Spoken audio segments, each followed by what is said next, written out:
Bienvenidos amigos a un episodio más de Podcast Ecuador. Esta tarde estaremos con un súper experto porque vamos a analizar nuestro panorama político 2025, porque en pocos meses Ecuador ya va a campañas y a elecciones presidenciales y de asambleístas.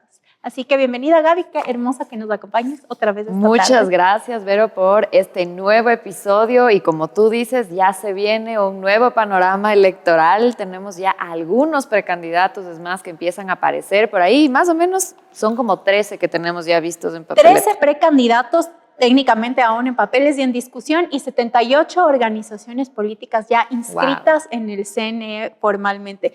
¿Qué está pasando? Otra vez vamos a tener una diversidad de opciones por las cuales los ecuatorianos se van a tener que decidir y más fragmentación de votos, sin duda. Así es, y les pedimos de favor que revisen los planes de gobierno, que es súper importante. Exacto, que se informen para elegir responsablemente, pero antes de invitar a nuestro experto, queremos hacer un espacio publicitario importante, y es que una de nuestras mujeres políticas más importantes, y es una mujer muy destacada en especial para Alemania y para la Fundación Konrad Adenauer, quien es Angela Merkel, que hoy 17 de julio, porque estamos grabando en esta fecha, está de cumpleaños, de hecho es su 70º cumpleaños, y por eso nos gustaría resaltar algunos hitos importantes de su carrera política. Ella es física de profesión y a sus 35 años empezó a emprender su carrera política ejerciendo algunas funciones como ministra federal de Familia, Tercera Edad, Mujer y Juventud en Alemania. Además fue ministra federal de Medio Ambiente, presidenta del grupo parlamentario de la CDU, de la Unión Demócrata Cristiana, y presidenta de turno del Consejo de la Unión Europea, además presidenta del G8, y posteriormente fue la primera canciller de la República Federal de Alemania. Un hito histórico, además es conocida como la mujer de las crisis porque era campeona en resolución de conflictos, además. Y nos estará visitando en algún momento en Ecuador. En Ecuador, eso esperamos, sería un gusto que pueda conocer nuestro hermoso país, pero ahora sí, ya vamos a entrar en nuestro tema, que es analizar este panorama político y electoral, y para eso queremos darle la bienvenida a Pedro Donoso. Bienvenido, Pedro. Ahí respectivamente sonará una canción muy especial para tu ingreso. Hola. Gracias por acompañarnos. Gracias por Pedro, bienvenido. Bienvenido, y es que además estamos súper felices de tenerte porque nos encanta el panorama electoral. Sí. Entonces, nos encanta hablar de política. Sí es, nos encanta, nos fascina. Y ya que tenemos elecciones tan seguidas. Así que bienvenido, Pedro. Les quiero contar ahora sí un poquito más del perfil de nuestro invitado de hoy. Es Pedro Donoso, y les cuento que es licenciado en Ciencia Política y Jurídica, abogado y doctor en jurisprudencia. Además, tiene una experticia en gestión de reputación, administración de crisis y análisis de contexto. Es consultor en temas de incidencia política. Se ha desempeñado como asesor ministerial y asesor parlamentario. Ha administrado con éxito numerosas crisis reputacionales en el ámbito público, privado y en organizaciones sin fines de lucro. Además, conferencista, invitado en congresos y cumbres de comunicación política.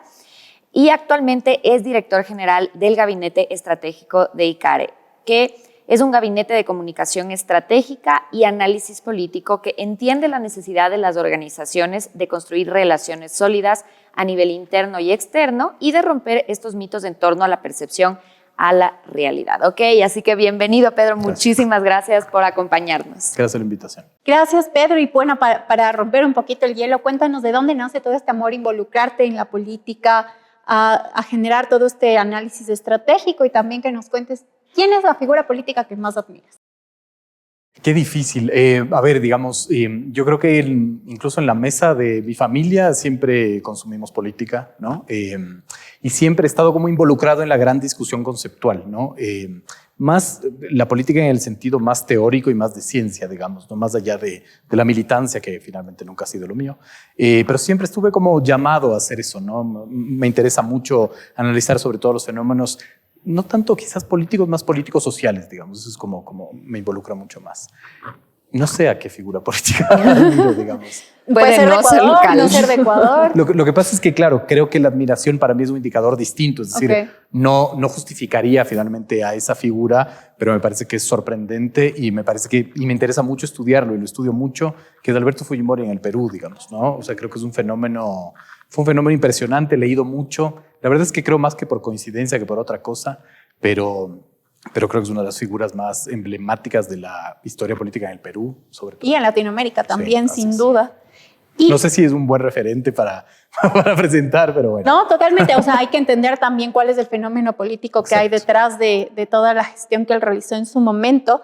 Y para ir entrando también un poquito en materia, queremos hacerte esta pequeña intro. Y es la falta de confianza ciudadana en la política se debe a, esa es la primera opción, que los partidos políticos no son vistos como instituciones serias. B, la cantidad de corrupción que hay en el país afecta en todos los sentidos. O C, el ciudadano no se preocupa por involucrarse en la política y la deja en manos de personas menos preparadas. ¿Tú qué crees? ¿Qué ha hecho esta falta de confianza?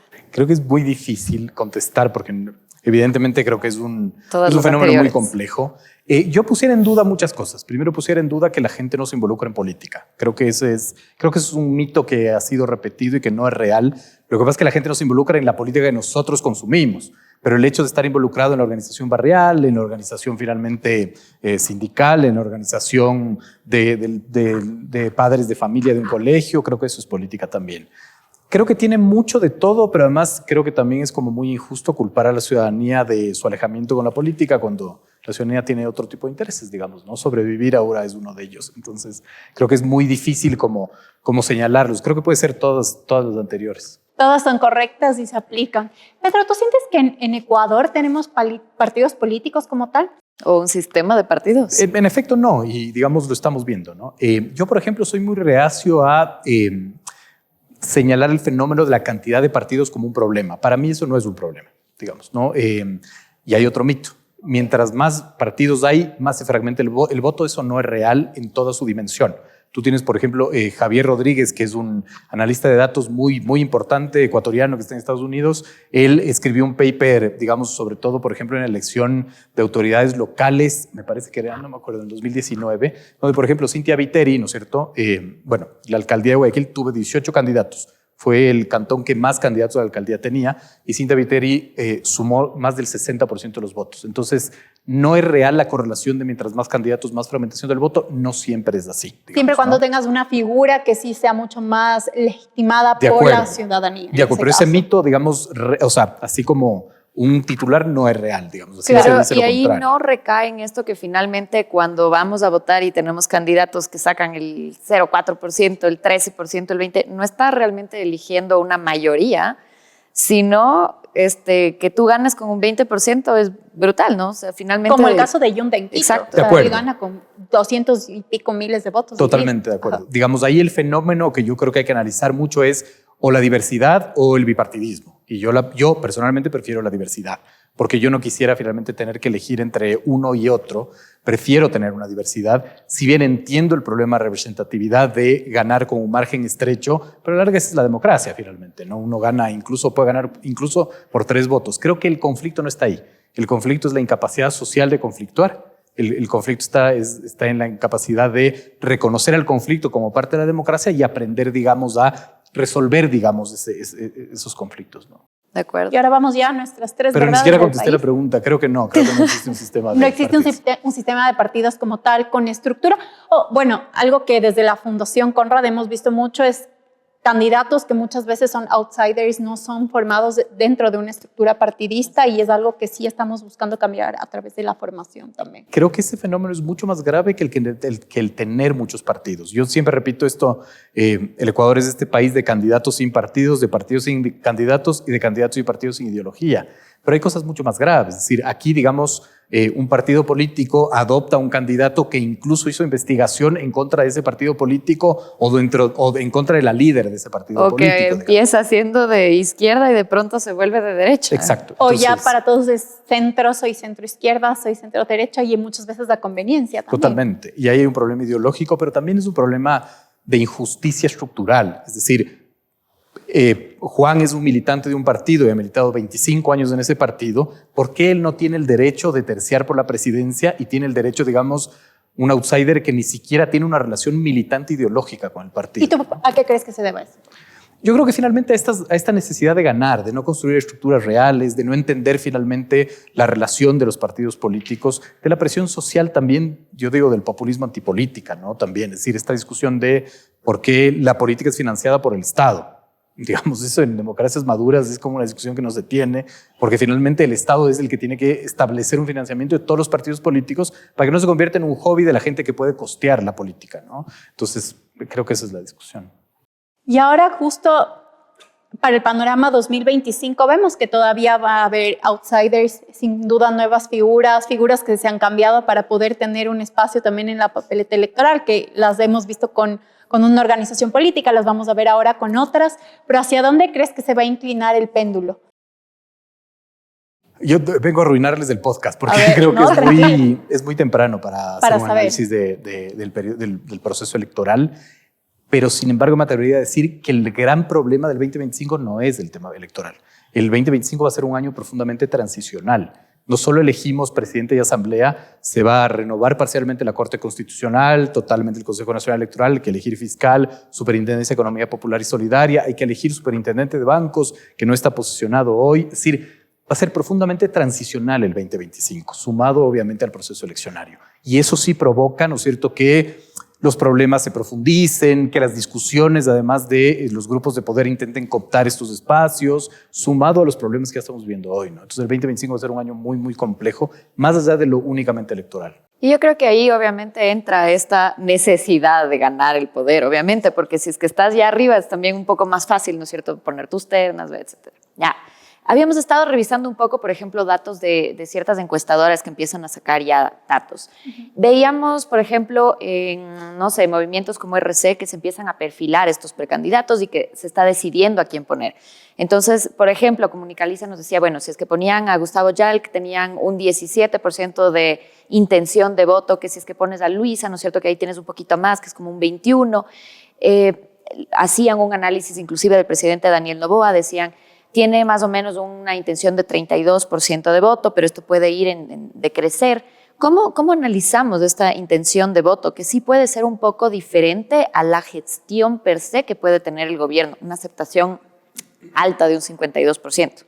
¿Por qué digo yo que es muy temprano ahorita para hablar de un panorama electoral? Porque para nosotros este es un indicador que es fundamental, que es el humor social. Es decir, yo cuando tomo un cuantitativo, ¿no es cierto? Nosotros trabajamos con una encuestadora específica. Cuando yo tomo un cuantitativo, me parece medio irrelevante la valoración de la asamblea, la valoración del presidente. Busco el humor social siempre, digamos, ¿no? Porque el humor social, digamos, es un indicador que te marca cómo puede reaccionar la sociedad con distintos fenómenos. Una sociedad más pesimista es menos permeable a cambios, es más, digamos, permeable a, digamos, convulsión social, etcétera, ¿no? Entonces, el pesimismo ahorita, de acuerdo finalmente a Perfiles de Opinión y a Click Report, son dos encuestadores que consumimos, está indicando unas cifras bastante contradictorias. Un pesimismo presente medianamente establecido, un 54% de Perfiles de Opinión, pero un pesimismo futuro bien alto. Y el Click Report, un pesimismo presente alto y un pesimismo futuro bajo, ¿no? Lo que les quiero decir es que es muy difícil ahorita medir el humor social, ¿no es cierto? Y eso provoca que sea quizás incluso hasta un ejercicio innecesario establecer intención de voto, ¿no? Porque es lo que usted dice con toda la razón. Una cosa es valoración de gestión, otra cosa es imagen, otra cosa es credibilidad y otra cosa es intención de votos. Hay N ejemplos de candidatos que han tenido una muy buena imagen, una muy buena valoración de gestión, una muy buena credibilidad y una intención de voto bajísima. Veamos Paco Moncayo en las seccionales, digamos. En las últimas. En las últimas seccionales, ¿no? Entonces, digamos, son cosas totalmente distintas. Yo creo que la intención de voto, medirlo con tanta anticipación, no tiene mucho sentido. No es tan real. Ahora, claro, la aceptación del presidente ha venido fluctuando entre 80%, hablamos actualmente de quizá un 50%, pero aún mucha gente puede estar en el radar que él pueda reelegirse o no. Esto es algo que también habrá que ver si es viable.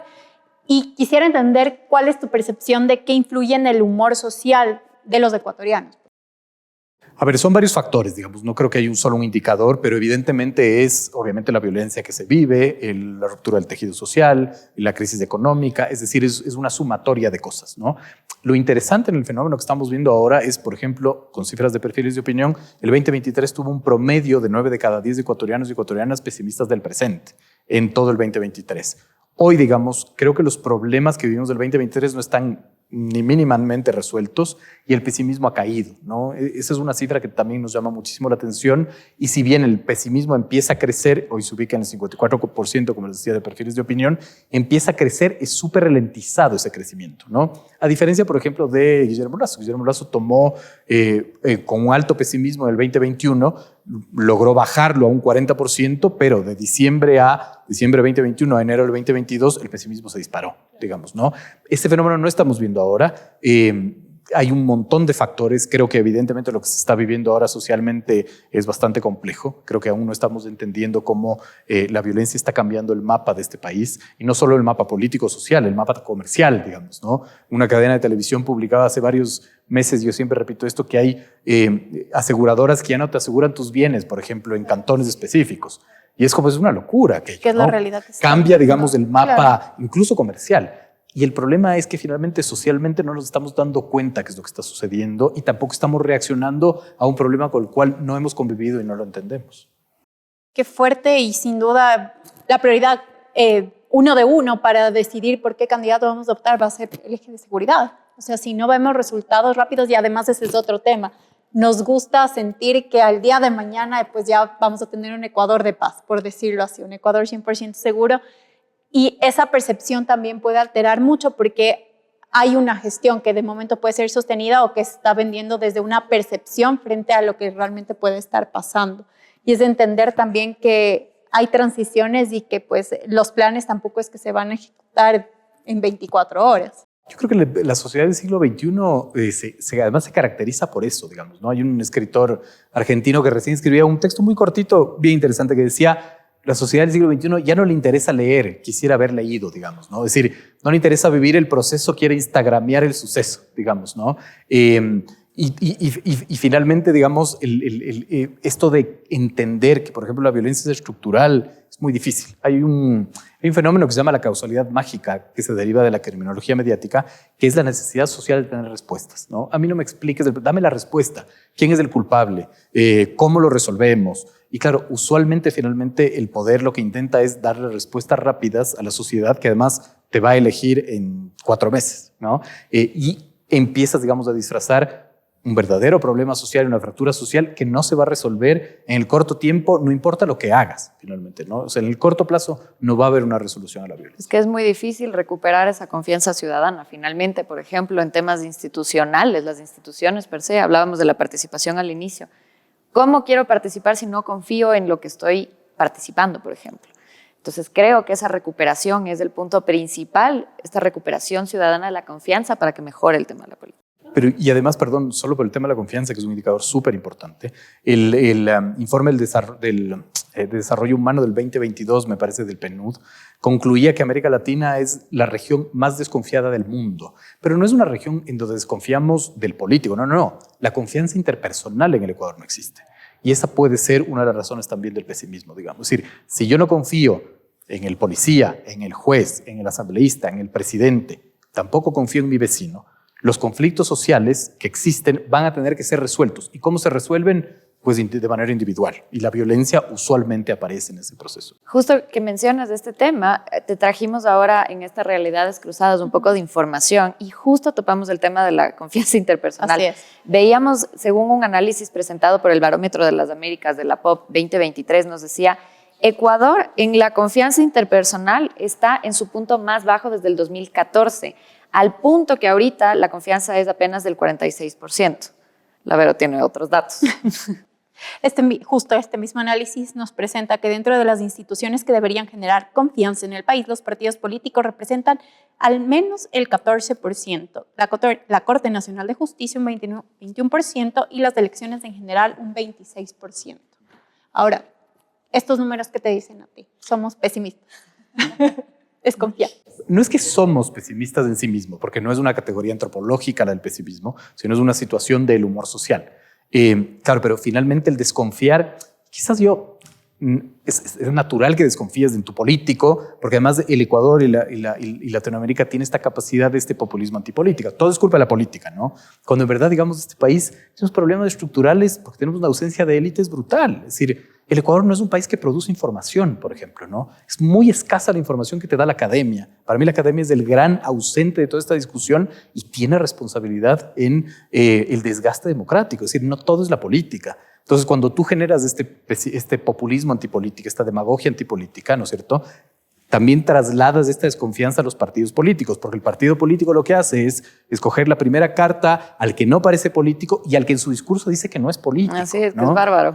Es terrible, digamos, ¿no? Es decir, somos estas democracias tan inmaduras que elegimos al que dice que no es la profesión que nos debería dirigir. Es brutal como que si fueras donde un médico y te dice, no te preocupes, Exacto. yo no soy médico, Ese pero es el te que voy a usar. operar. Exactamente. Pero el otro día, Sebastián Grumberger, que es el director del Programa Regional de Partidos Políticos de la CAS, justo así ese símil, que los partidos políticos u organizaciones políticas terminan convirtiéndose en este reflejo de la sociedad también. Totalmente. Y es algo que debemos entender de qué estamos eligiendo y qué estamos representando. Ahora sí, antes de pasar a nuestro segmento de juegos, yo quisiera ver tu percepción sobre cómo vamos a hacer este cambio o esta transición si es que el presidente decide pues candidatizarse, se va a elecciones, quién va a asumir su cargo temporalmente.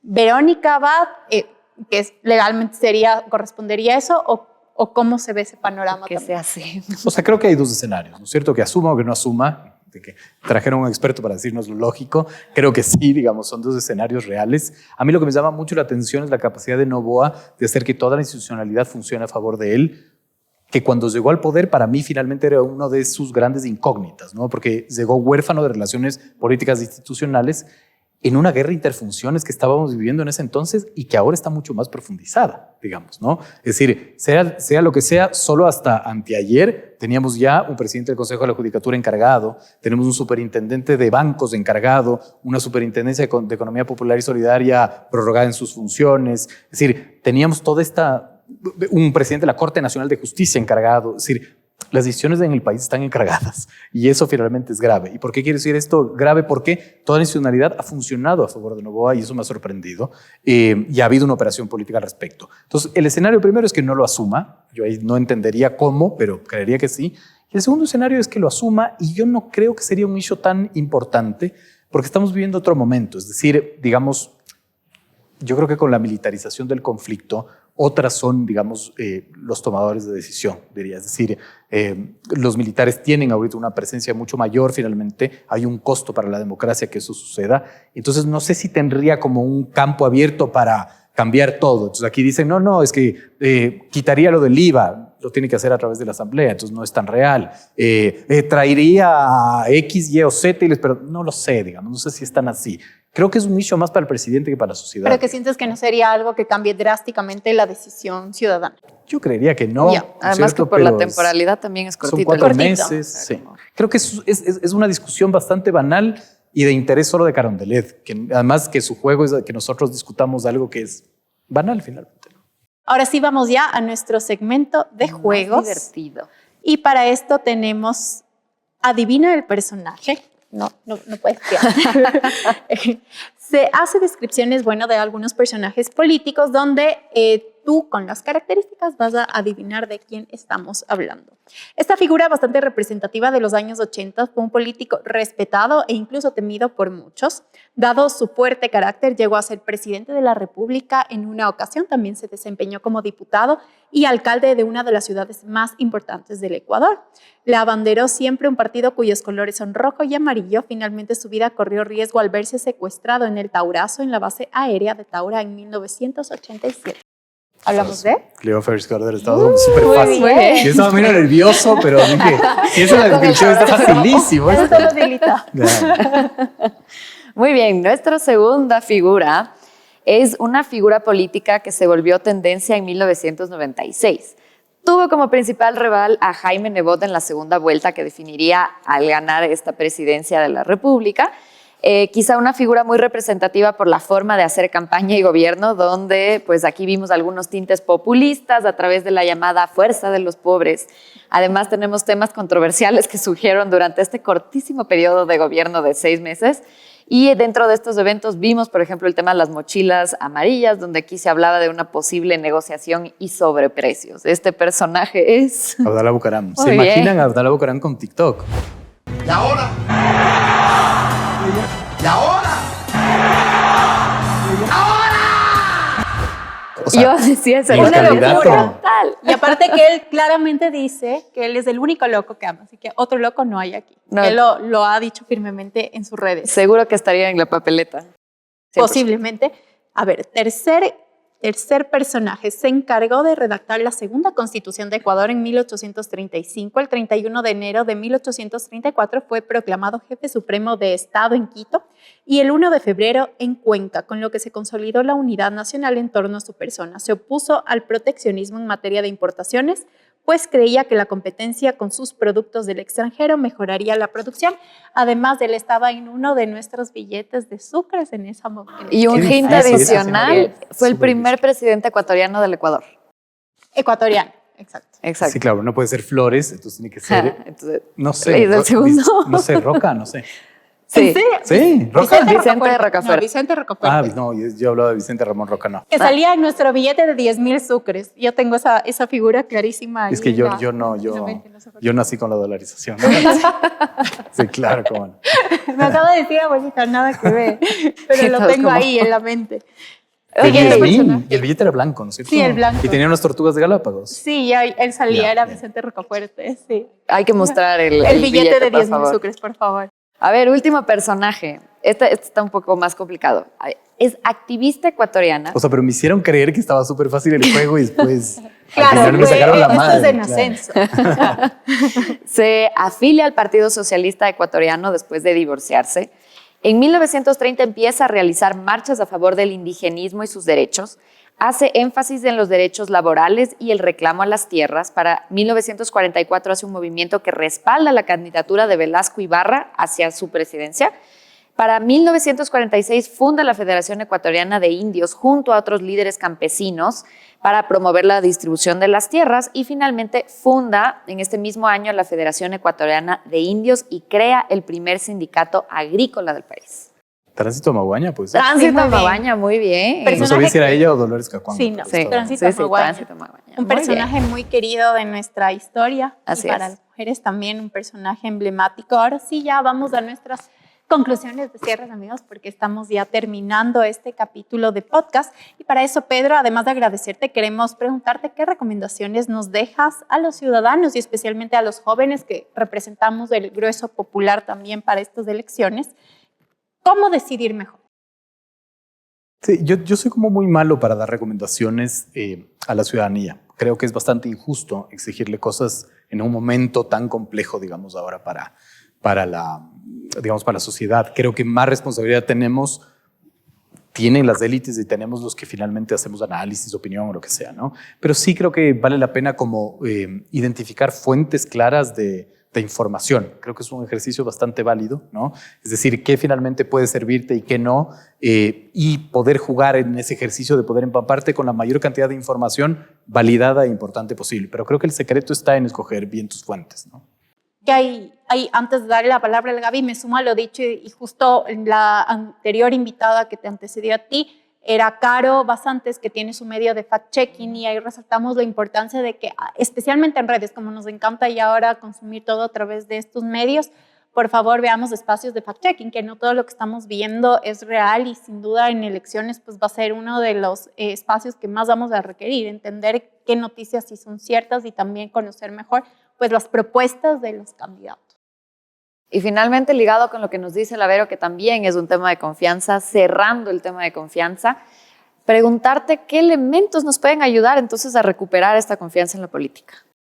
Yo creo que el problema no es que recuperemos la confianza en la política, sino la confianza entre todos, ¿no? Ya. Y creo que hay un factor súper importante y súper rapidito, que es, nos olvidamos que vivimos una pandemia. Eso es como fundamental, digamos. El mundo no es el mismo en la prepandemia que en la pospandemia y eso fracturó un montón de cosas, ¿no? Fracturó nuestra confianza, fracturó finalmente esta capacidad de consumir información, por ejemplo, ¿no? No sé si es fácil tener confianza en la política, creo que es unos peldaños de a poco, creo que sí vale la pena empezar a confiar finalmente en el otro y en la lógica de la organización más cercana y para ser protagonista incluso, ¿no? Crea tu propia organización de barrio, etcétera. Creo que solo la confianza interpersonal va a ayudarnos a mejorar la confianza en lo demás. Qué bonito, cómo ser más unidos como ecuatorianos, cómo mejorar y fortalecer el tejido social también, algo súper importante. Identidad nacional, que a Desde veces las nos falta bases. un montón. Sí. Sí, y muchísimas gracias, Pedro. No, Ha sido por un gusto compartir este podcast contigo. Gracias a todos y todas por seguirnos una vez más. No se olviden de ver estos videos en YouTube de CAS Ecuador y también lo pueden escuchar en Spotify. Gracias, No, Pedro. gracias. Nos vemos en la Hasta próxima. la próxima.